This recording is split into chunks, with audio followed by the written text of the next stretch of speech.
Let me tell you about the weekend that broke my mind and maybe my soul. My name is Jenna. I'm 32, a former wedding photographer, and until a year ago, I was married to a man named Andrew. Andrew was the kind of guy who made everyone in the room laugh. He had that guy's guy charm, soft beard, deep laugh, knew how to talk to people like he was born for it. We'd been together 6 years, married for 4.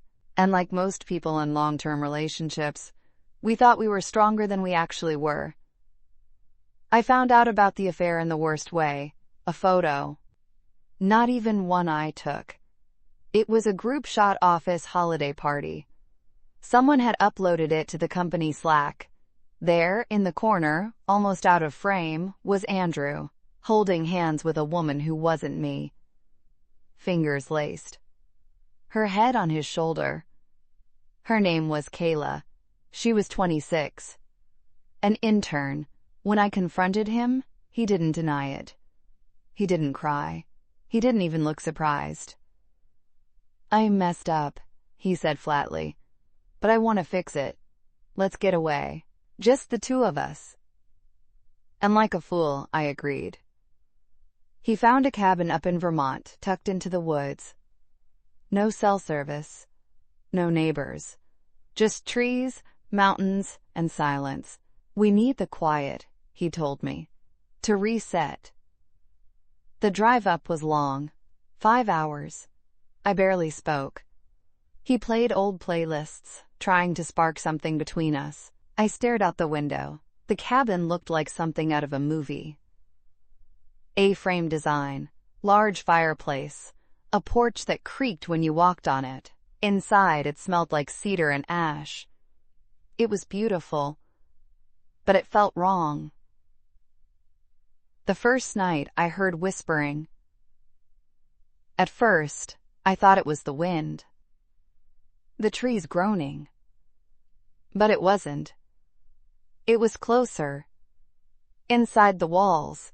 I sat up in bed, heart pounding. Andrew didn't hear it. Or pretended not to. "You're just not used to being this isolated," he said. "Your brain's filling in the blanks." Maybe he was right. The next day, we tried to be normal, cooked breakfast, took a hike, took a few pictures, even smiled a bit. But the cabin still felt aware. That night, I had a dream. I was in the woods, barefoot, dress soaked in blood, and Andrew was standing by the tree line with Kayla. They were laughing. Then he looked at me and said, "It's always been her." I woke up sobbing. Andrew rolled over, half asleep. "You okay?" I didn't answer. The following morning, I found something carved into the wood of the bedroom wall.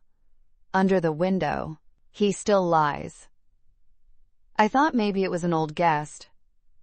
A cruel prank. But the carving was fresh. The edges still raw. I showed it to Andrew. He stared at it like he'd never seen it before. "This wasn't here yesterday," I said. He shrugged. "Could have missed it. Or someone came up here between rentals and messed around." The explanation didn't sit right. That night I hid in the living room, pretending to be asleep on the couch. I wanted to see what he did when he thought I wasn't watching. At 1:13 a.m., he got out of bed. He walked to the hallway mirror, stared at himself for a long time, then whispered something. I crept closer. He was saying, "I'm sorry. I told her she meant nothing. You know I didn't mean it." I held my breath. There was no one there. He was whispering to the mirror, and then he laughed. Not loud, not joyful, just a low chuckle, like he'd heard something funny, only he understood. The next day I found his phone tucked under a floorboard in the bedroom. He said there was no service. He'd left it in the car. But this was deliberate. The screen was locked. I couldn't get in. I waited until he was showering, then used Face ID. It worked. There were no recent texts, no calls, Nothing suspicious. Except for the photos. Dozens of them. All of me. Sleeping. Sitting on the porch. Staring out the window. And one that made my heart stop. It was me. Lying in bed. But I wasn't alone. There was a shadow beside me. Dark. Thin. Almost human. But stretched unnaturally across the sheets. Andrew never mentioned it. But the photo was taken 2 nights ago. I confronted him. He denied everything.